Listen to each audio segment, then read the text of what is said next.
नमस्ते। इच्छामी महाराज जी आचार्य श्री जी तो विशेषताओं के सागर हैं।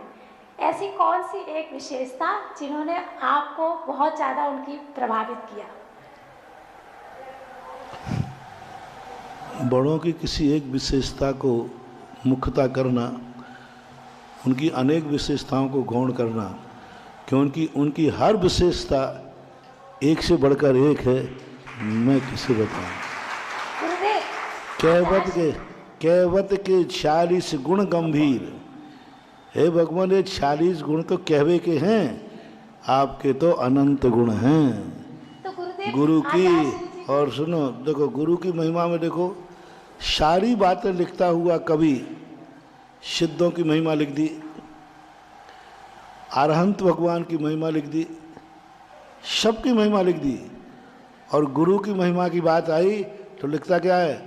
गुरु की महिमा वर्णी न जाए, गुरु नाम जपो।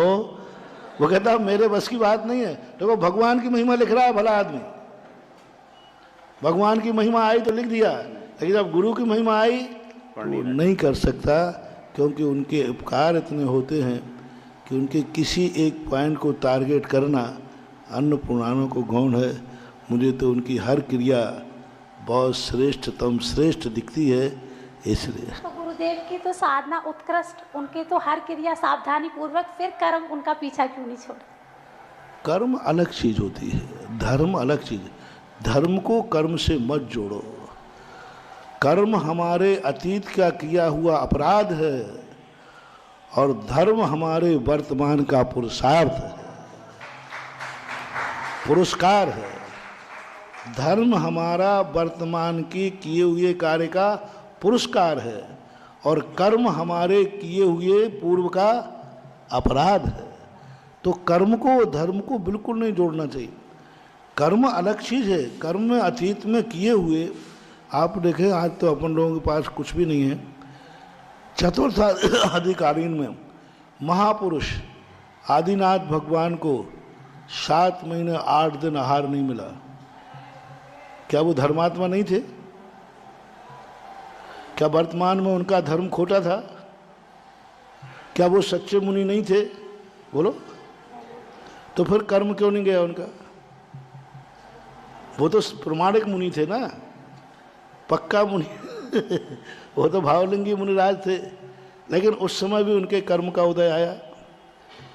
सनत कुमार चक्रवर्ती को कुष्ठ रोग निकला, उसी तद्भव मोक्षगामी।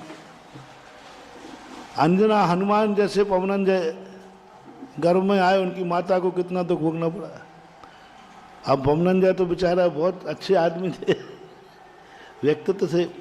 तो कर्म अतीत के किए हुए क्या है, हम वर्तमान में धर्म की बात देखते हैं, लेकिन अतीत जब हम देखते हैं तो कहीं ना कहीं कोई ऐसी भूल पड़ जाती है कि वो भूल निधत्त निकाचित होकर के भी हम किसी भी दशा में चले जाएं, कर्म नहीं छोड़ता। अपराध करके कोई व्यक्ति मुनि बन जाए तो क्या उस पर धारा नहीं लगेगी? धारा तो लगेगी, धारा है वो तो लगेगी। तो इससे उसका संबंध नहीं जोड़ना चाहिए। धर्म अपने आप में सर्वोत्कृष्ट सिंहासन है। उसी धर्म के माध्यम से हम इन कर्मों को निर्जरा कराने का प्रयास करते हैं। और ये कहो कि धर्मात्मा है इसलिए छोटे से कष्ट में निकल गया। बौद्धों के यहाँ एक बहुत अच्छी बात आती है इसी कर्म सिद्धांत के संबंध में, कि बौद्ध को एक बार कांटा लग गया। तो उनका शिष्य था आनंद, वो आश्चर्य, गुरुदेव मैं तो आपको भगवान मानता था, आप पर संकट आ ही नहीं सकता, क्योंकि आप तो सर्वश्रेष्ठ हैं, आप तो धर्मात्मा हैं, आप तो भगवान हैं, आप पर संकट आ ही नहीं सकता, और आपको संकट आया। इसका अर्थ, बौद्ध बोले, इसका अर्थ क्या है? इसका अर्थ है कि आपका धर्म ठीक नहीं है। अब देखना शिष्य कहाँ जोड़ रहा है। बहुत हंसते हैं, बोले, कहते भो अंत्यवासन, सुनो इसकी कहानी सुनो। अभी तुम्हारे मन में भाव आया, इतना सब लोगों को आता है, और धर्मात्माओं को कष्ट ज़्यादा आते तो लोग बहुत ज़्यादा व्यंग करते हैं, देखो बड़ा धर्मात्मा बनता है, देखो कितने कष्ट आ रहे हैं, अरे देखो भैया महाराजों को भी कष्ट आ रहा है, फिर काय का धर्म?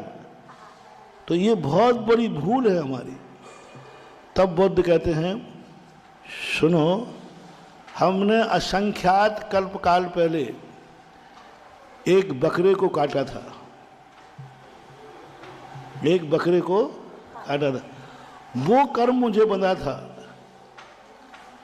अब मैं इस समय मैं साधु बन गया हूँ, धर्मात्मा बन गया हूँ, तो कायदा से हमने गर्दन काटी थी, तो आज गर्दन मेरी कटना चाहिए।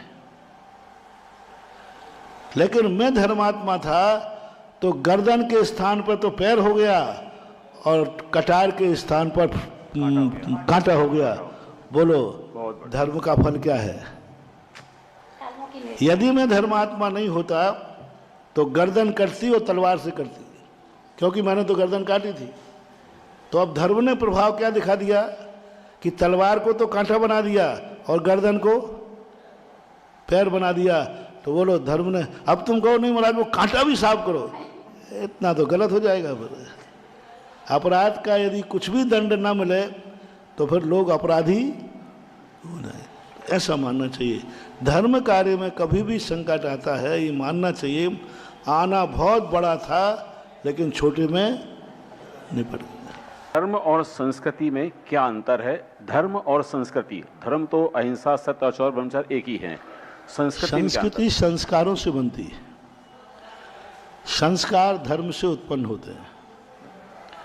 धर्म हमें संस्कार देता है, संस्कार से संस्कृति बनती है। जैसे कोई व्यक्ति ने अच्छा कार्य किया तो अच्छा कार्य करने के बाद वो तो चला गया, उसका जब दूसरे ने अनुकरण किया तो वो संस्कृति बन जाती है। हमारे किए हुए कार्य पीछे के लिए प्रेरणा बनते हैं, वो संस्कृति है। और जिन कार्यों से हमारा स्वयं का कल्याण होता है वो संस्कार है।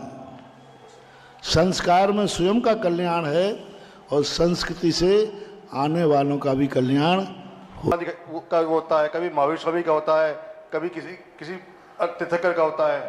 तो कैसे पर कोई कार्य करे कि वो एक रहे?